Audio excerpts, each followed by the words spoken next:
Muy bien, pues buenas tardes a todos.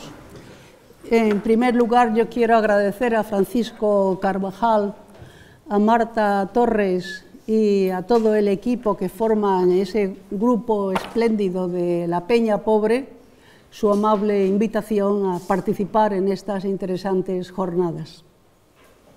Como se me ha dicho que dispongo de 20 a 25 minutos de exposición, quiere decir que yo voy a hacer una especie de marcha forzada a través de varias pinceladas y que, bueno, si hay algún tiempo disponible después, pues se puede abrir un debate, en fin, para completar esta exposición un poco heterogénea. Si yo os pregunto, ante estos dos segmentos, ¿en qué sentidos pensáis que van estos segmentos? Estoy segura que la mayoría de vosotros dirá que este es el punto de partida y este es el punto de llegada. Y si yo os pregunto estas dos líneas oblicuas, ¿qué sentido tienen? Probablemente muchos diréis que esta es ascendente y esta otra es descendente.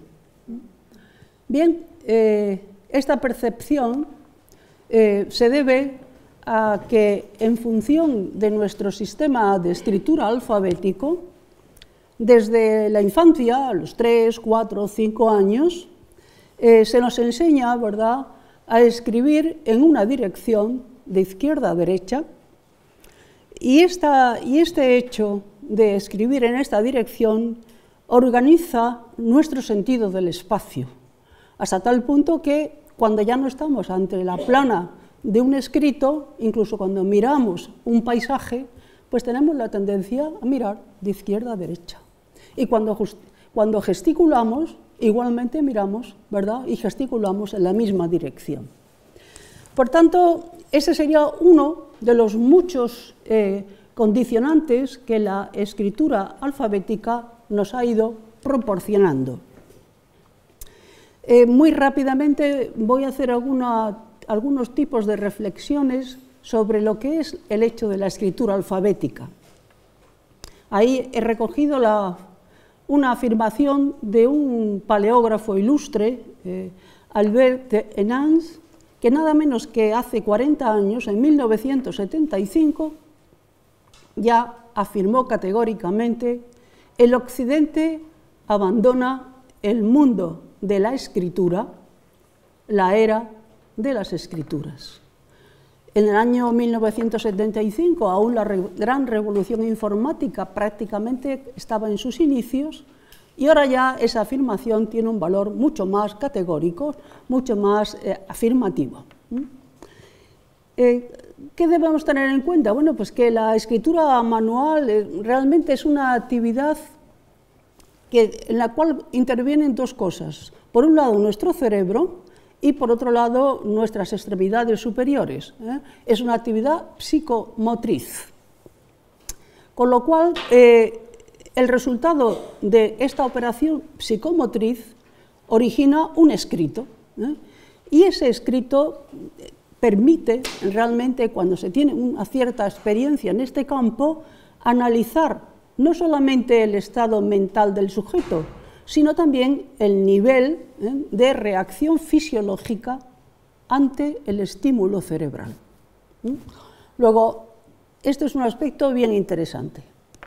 Por supuesto, esta actividad de leer y de escribir, hemos visto en el caso anterior un poco efectista, voluntariamente lo he escogido así, cómo organiza la percepción del espacio, nos condiciona, pero también potencia la capacidad analítica y sintética del individuo. Un solo ejemplo: cuando un niño aprende a leer, lo primero que hace es analizar, identificar los signos alfabéticos, ¿no? Entonces el niño deletrea, dice la P, la A, la P con la A, pa. Sigue leyendo, identificando la P, la A, la P con la A, pa. Y de pronto se le ilumina el rostro y se produce el salto semántico. Y entonces el niño dice, papá. Es el momento fáustico en el cual identifica y se produce ese salto semántico de la identificación del signo a la interpretación del sentido. Bueno, entonces quiere decirse que no solamente nuestro sentido de la percepción del espacio, sino que también tenemos el sentido del análisis y después la síntesis y el salto semántico. Así podríamos ir diciendo una serie de elementos que están vinculados estrechamente a nuestra propia cosmovisión, porque además desarrolla la destreza manual, favorece el sentido de la secuencialidad, contribuye a la maduración de las facultades vinculadas al raciocinio y un largo etcétera que, por no detenerme mucho tiempo, unas están ahí, pero la lista se podría completar. En cualquier caso, quiere decirse que esta cultura alfabética nos condiciona y nos conforma nuestra mente.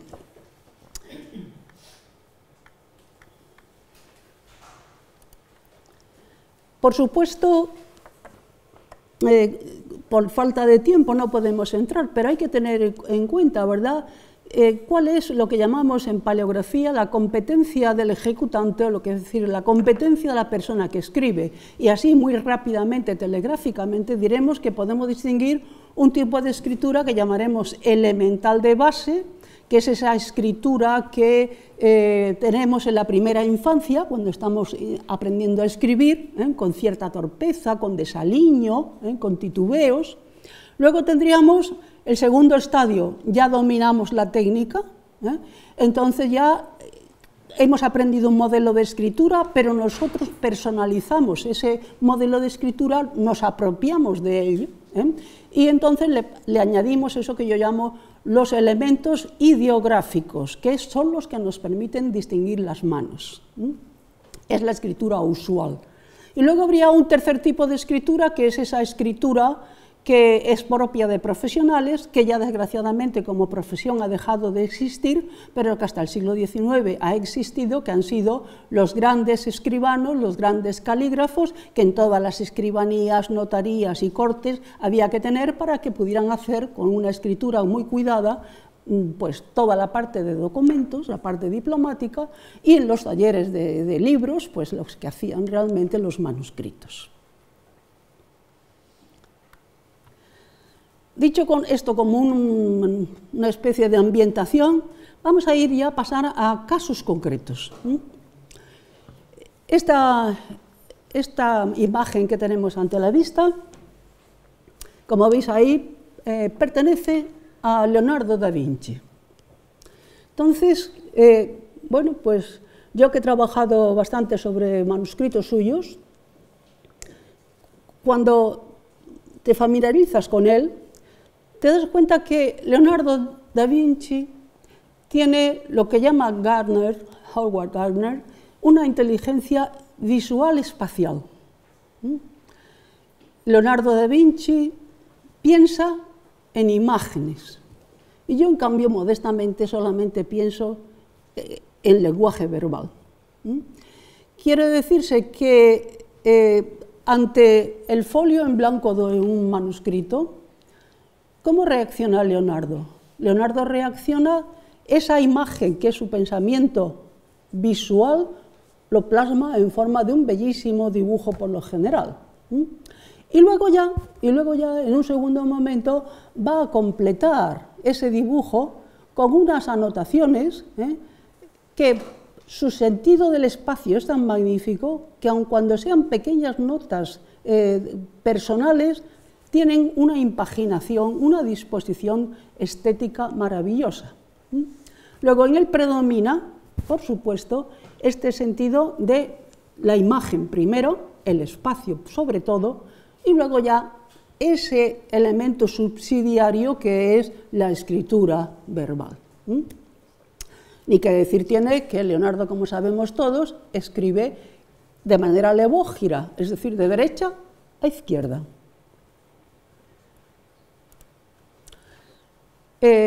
Leonardo, por otra parte, normalmente en un manuscrito, como tenemos el verso de una hoja y el recto de la siguiente hoja. Suponemos que en esta imagen, en el recto, tendríamos, aquí en el verso de esta hoja, tendríamos un dibujo maravilloso y luego despliega sus explicaciones.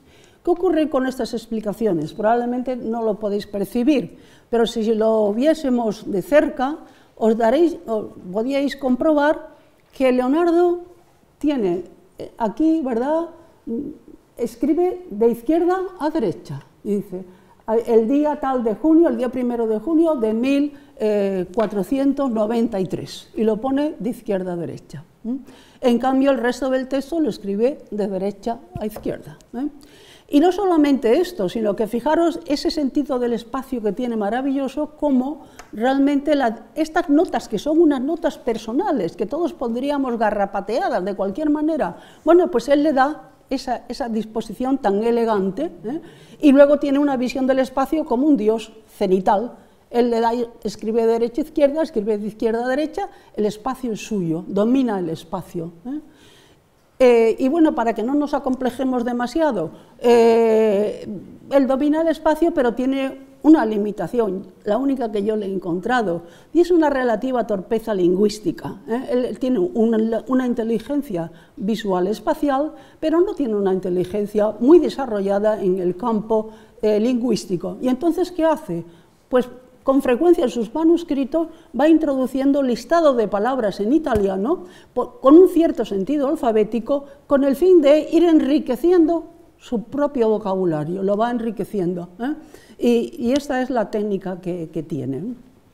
Luego, como veis, el hecho de leer, de ver manuscritos escritos, autógrafos, nos permiten ir configurando, conformando, penetrando la personalidad del individuo, ver cómo funciona su mente, ver cómo funciona su actividad, su tipo de inteligencia, su propia destreza manual, su sentido estético, etc. Luego, la escritura nos delata para bien y para mal. Aquí tenemos otra página de Leonardo. En el verso de esta hoja, son dos hojas afrontadas, en el verso tiene unos dibujos maravillosos sobre algo que él intuye, que es lo que hoy llamaríamos la fuerza gravitatoria de la Tierra. Entonces él visualmente explica por qué los objetos caen, por qué hay una fuerza gravitatoria. Y una vez que ya lo ha solucionado desde el punto de vista icónico, desde el punto de vista visual, va a proceder a intentar definir esa ley que él intuye. Estamos antes de Newton, es la ley de la gravedad, en el fondo, pero realmente esa ley de la gravedad, ¿qué ocurre? Pues que él hace una primera definición y, como veis, la anula. Hace una segunda definición, la anula, y una tercera y una cuarta. Entonces, ¿qué ocurre? Pues que nos permite ver el proceso creativo, cómo está esa mente de Leonardo funcionando y cómo está intentando hacer una formulación definitiva de algo que después, más tarde, llamaríamos la ley de la gravedad de Newton. Es decir, que se anticipa, la intuye, y no está satisfecho con la formulación lingüística, porque él lingüísticamente tiene problemas. En cambio, los dibujos los ha resuelto maravillosamente bien. Pasamos a este otro dibujo. Este dibujo también está relacionado con Leonardo, solamente en una parte, en esta. Este es un dibujo de Leonardo. Estos dos fragmentos son muy interesantes por una sencilla razón. Leonardo escribió en cuadernos muchas veces, pero también escribió muchísimas otras veces en hojas sueltas, en muchísimas hojas sueltas. Entonces, no puedo detenerme, después si hay debate y queréis yo explico más, pero de momento simplemente decir que estas hojas sueltas las va a adquirir un nombre que a los españoles nos suena, que es Pompeo Leoni. Pompeo Leoni, recordaréis esas esculturas de metal bellísima, ¿verdad?, que tenemos en España como obra suya, en el Escorial, en muchísimos edificios. Pompeo Leoni es un italiano, un escultor italiano, que era magnífico, y Felipe II tiene el buen criterio de convertirlo en su escultor de corte y lo hace venir a España. Y como Pompeo Leoni había comprado gran parte de los manuscritos de Leonardo, porque Leonardo tenía muchísimos textos y dibujos sobre escultura, y se viene con ese material. Bueno, entonces, ¿qué es lo que hace el bueno de Pompeo? Pues constituye una especie de álbum gigantesco, enorme, va recortando los dibujos de Leonardo y los va pegando sobre las planchas de cartón para formar ese álbum. ¿Qué ocurre? Que Pompeo escoge, como la página tiene muchas veces dibujo en un lado y en otro, escoge aquel lado que le parece más interesante desde el punto de vista de sus intereses artísticos y lo pega sobre el álbum. Con lo cual hay una parte que quedaba visible y otra parte que quedaba invisible, con el pegamento, aglutinada.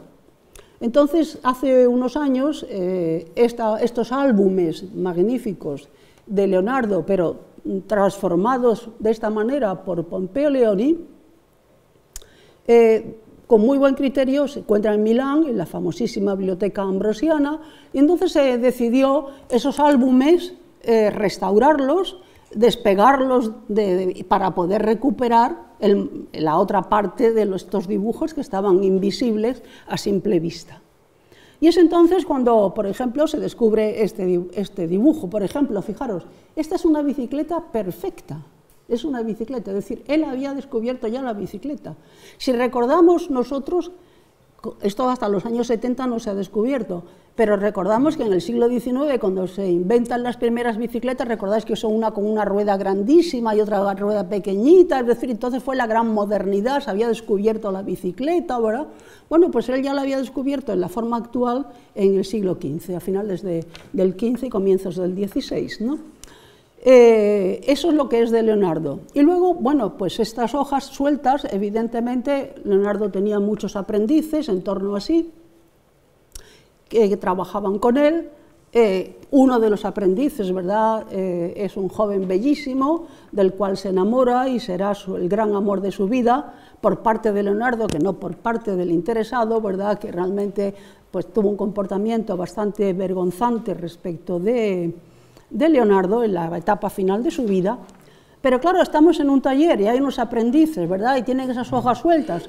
Y entonces, pues hay algunos aprendices que saben, ¿verdad?, las debilidades de Leonardo. Por uno de ellos, que se llama Salai, y aquí nos pone el nombre, Salai, se hace un dibujo caricaturesco de este aprendiz y luego hay unos dibujos que, en fin, no hace falta explicitar el sentido que tienen, ¿verdad?, sobre estos amores que están claramente explicitados ahí en estas imágenes. Luego, como veis, siempre, bueno, pues la escritura nos permite ir configurando, ir avanzando en el conocimiento de distintos autores y personalidades. Cambiamos de disco porque el tiempo pasa. Aquí tenemos dos fragmentos estupendos de Cervantes, por aquello del centenario. Esta hoja es la única carta autógrafa completa que tenemos de Cervantes. Primera cosa que destacamos, bueno, pues que esta carta, si estudiásemos toda la escritura de Cervantes que tenemos, nos damos cuenta que es una escritura que se ha cuidado al máximo, tanto en el contenido como en la disposición física. Veis que ha puesto aquí la invocación simbólica, el nombre, el tratamiento de cortesía del destinatario, ilustre señor, ha dejado eso que llamamos la proxémica, esa disciplina nueva, ¿verdad?, que estudia las distancias que hay que conservar en la vida social, tanto en el trato personal como es en el trato, como aquí, gráfico. Se ha conservado una separación de cortesía. Esta carta va dirigida a Antonio Veraso, que es nada menos que el secretario del Consejo de Indias. ¿Y cuál es el objeto de esta carta? Pues el objeto de esta carta es sencillamente decir que pide un puesto para ir a las Indias. Cervantes tiene 34 años cuando escribe esta carta, ya ha estado en Lepanto, ya ha tenido los problemas físicos de semimutilación de un brazo, ha sufrido lo más terrible, los años tremendos de esclavitud en norte de África, en Argel, vuelve a la península, ya quiere abandonar el mundo de la armada y desea irse a las Indias, abrirse camino, por cuanto que el tiempo pasa y no ha conseguido ese puesto ideal que él ambicionaba en la corte. Luego, el objeto de la carta es este. Y al final, es una pena que no sé si se ve ahí o no, a ver si lo veo, porque yo aquí desde luego no lo veo, pero en fin, más o menos a esa altura, dice ahí, en este ínterin, es decir, le ha pedido ya que quiere ir a las Indias, ha pedido la recomendación con todo tipo de fórmulas elegantes, y dice, y en este ínterin me entretengo en criar a Galatea. Es decir, quiere decir que está escribiendo esa novela estupenda, ¿verdad?, pastoril, que es Galatea. Y me entretengo en escribir a Galatea, y en estando algo crecida, irá a besar a vuestra merced las manos. Es decir, una personificación bellísima de este acto de escritura, él está componiendo, y en el momento en que la obra ya esté más o menos terminada, cuando esté ya crecida, irá a besar sus manos, ¿no? Es decir, le entregará un ejemplar de Galatea. Bueno, fijaros que evidentemente luego después tienen las fórmulas de tratamiento de despedida y luego ya como si fuese un escenario, como si saliera del escenario gráfico, firma Miguel de Cervantes. Bueno, esta es una carta de don Miguel, pero de don Miguel, como ya creo que comentaba con alguno de ustedes antes, desgraciadamente de don Miguel, como de otros muchísimos grandes autores europeos occidentales, no conservamos ni un solo texto literario, a pesar de que son grandísimos escritores. Bueno, pues no tenemos ni un solo texto, solamente tenemos, el más literario es esta, que es una carta, el resto son documentos totalmente de carácter jurídico, los documentos administrativos. No obstante, a pesar de que toda la literatura jurídica y la literatura que podríamos decir de tipo legal a priori se atiene a ciertas normas formularias, si se sabe leer entre líneas se pueden encontrar cosas interesantes para descubrir la personalidad del autor de ese documento. En este caso, por ejemplo, ¿verdad?, este es el final, nada menos que de una petición judicial, un documento que a priori sería como muy aburrido, pero si lo leemos nos damos cuenta que aquí, por ejemplo, tenemos un texto en donde hay un gesto enormemente valiente y gallardo por parte de don Miguel. Don Miguel escribe un documento dirigido a la superioridad, en teoría dirigido al rey, diciendo y pidiendo que se sobresea el juicio que se está haciendo a un superior suyo llamado Pedro de Isunza. Se ha instruido un proceso y un pleito en contra de este superior suyo y él, ¿verdad?, se queja amargamente y le dice, ¿verdad?, vamos a ponerlo, perdonad que no lo he puesto, como lo estoy viendo doble, perdón, es este de aquí, Entonces ahí va a pedir sencillamente al rey, ¿verdad?, que no haga caso, que se sobresea el juicio, porque le parece que no es justo que a un servidor tan fiel de su majestad se le incoe un proceso, etcétera, ¿no? Y lo firma, lo manda al rey y lo firma. Bueno, pues es un gesto estamos en finales del 15, perdón, estamos en el 16, y es un gesto de enorme valentía el hacer semejante texto, ¿no? Aquí tendríamos otro documento, también cervantino, aunque aquí solamente la autografía se limita exclusivamente a su firma. El resto del texto está redactado por él, pero no autografiado por él. Con lo cual este documento pues, es el documento en virtud del cual don Miguel solicita del rey, del Consejo Real, el hecho de la concesión del permiso o licencia, como se llamaba en la época, la licencia de impresión y al mismo tiempo un privilegio para la obra que él ha compuesto y que se llama El ingenioso Hidalgo de la Mancha. Entonces, ¿cómo presenta don Miguel su obra ante el Consejo? Y dice: muy poderoso señor, Miguel de Cervantes, digo que yo he compuesto un libro intitulado El ingenioso Hidalgo de la Mancha, del cual hago presentación a vuestra Alteza.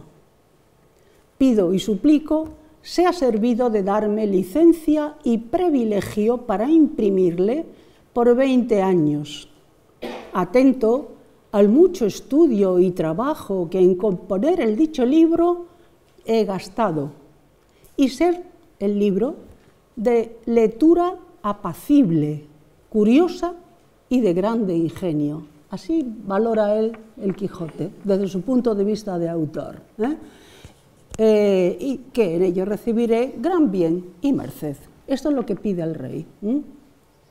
Bueno, entonces damos la vuelta, y tal como era propio de la época, en el verso de ese documento, bueno, pues se va a cursar y pasar por los negociados correspondientes desde el Consejo hasta el último, que debe realmente bueno, pues dictaminar sobre si la obra se puede o no imprimir. Si tuviéramos tiempo iríamos viendo los distintos trámites. Es una administración, toda la administración de la burocracia castellana es enormemente papelera y muy meticulosa, y gracias a eso pues podemos reconstruir muchísimas cosas, ¿no? Ahí se ven todas las fases y todas las manos por las que fue pasando esta solicitud de impresión. Y bueno, al final aquí abajo se dice, bueno, véale, es decir, pásele el manuscrito a bueno, pues Antonio Berrera, que era un historiador de la época, un cronista. Y bueno, ¿y cuál es el dictamen? Hay que tener en cuenta que Antonio Berrera es el que lee el manuscrito, es el primer lector absoluto del Quijote, el que primero pudo deleitarse leyendo el Quijote, ¿no? ¿Y qué es lo que opina este Antonio Berrera cuando lee y sobre el cual tiene que decir si el rey lo autoriza o no lo autoriza? Y dice: por mandado de vuestra Alteza, he visto un libro llamado El ingenioso Hidalgo de la Mancha, compuesto por Miguel de Cervantes Saavedra, y me parece, siendo de ello vuestra Alteza servido, que se le podrá dar licencia para imprimille, porque será de gusto y entretenimiento al pueblo. Desde el punto de vista político, es un libro que servirá de gusto y entretenimiento al pueblo. A lo cual, en regla de buen gobierno, se debe tener atención. Es lo políticamente correcto. Es decir, el rey tiene la obligación de tener al pueblo entretenido. Y gracias a esto, pues dice, a lo cual, en regla de buen gobierno, se debe tener atención al entretenimiento del pueblo, ¿no? Allende que no haya en él, etcétera, etcétera, ¿no? Y de esta manera se concede, ¿verdad?, se aprueba, se da licencia para el Quijote. Lo que pasa es que él había pedido 20 años de privilegio y solamente le conceden 10, pero bueno, era algo normal en la época, ya todos jugaban a doble juego, sabían que pedían una cantidad y es como el regateo, y que bueno, pues que ya después vendría la administración con la rebaja, y en efecto le conceden solamente 10 años. Damos un salto, puesto que el tiempo avanza, pasamos, hasta ahora hemos visto un tipo, ¿verdad?, de manifestaciones y manera de penetrar en el mundo de la escritura manual. Aquí tenemos una intervención externa a la propia escritura. Esta es una carta que está escrita realmente, como veis ahí, el 12 de abril de 1945. Es una carta que es mandada desde los Estados Unidos por la mujer de Pedro Salinas a su gran amiga Mathilde Pomés, la hispanista francesa, que era su íntima amiga de toda la vida, ¿verdad? Bueno, como esta carta llega a Francia el 12 de abril de 1945, todavía Francia no estaba liberada absolutamente, todavía estaba, son los días últimos de la ocupación alemana en Francia. ¿Qué ocurre? Pues la carta es abierta, así lo demuestra el sobre, y ha sido sometida a una serie de reactivos químicos para ver si en la carta hay escrito con tinta simpática algún mensaje interno, ¿no?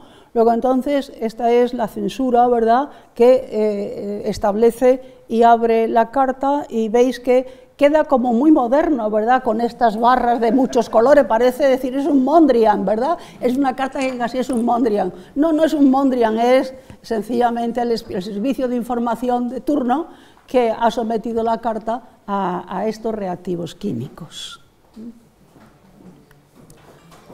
Esta misma persona que ha escrito esa carta, en un momento ya previo, en 1937, escribe, es la mujer de Pedro Salinas, es una joven que ha sido educada en el norte, en Argel, porque, bueno, no vamos a contar esta historia, pero en fin, sencillamente ha sido educada en Argel, por tanto quiere decirse que tiene una educación de religiosas francesas y que normalmente se expresa en francés y tiene una escritura caligráfica francesa, ¿no?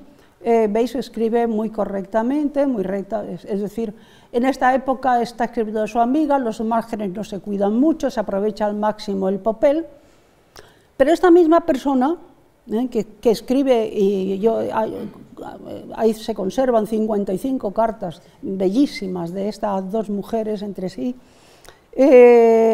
Bueno, pues cuando esta mujer realmente años más tarde le cuenta a la amiga la muerte de Pedro Salinas, fijaros cómo se transforma su escritura, y su escritura nos demuestra que estamos ante una mujer en un estado depresivo absoluto, es decir, pierde el norte, pierde el sentido, ¿verdad? Ella que ha escrito siempre de forma tan meticulosa, tan cuidada, tan recta, cuenta la muerte de Pedro, y además no solamente vemos que está destrozada, morirá pocos meses después, es decir, que es una vida bastante dramática y que merecería la pena poder contar sobre ello.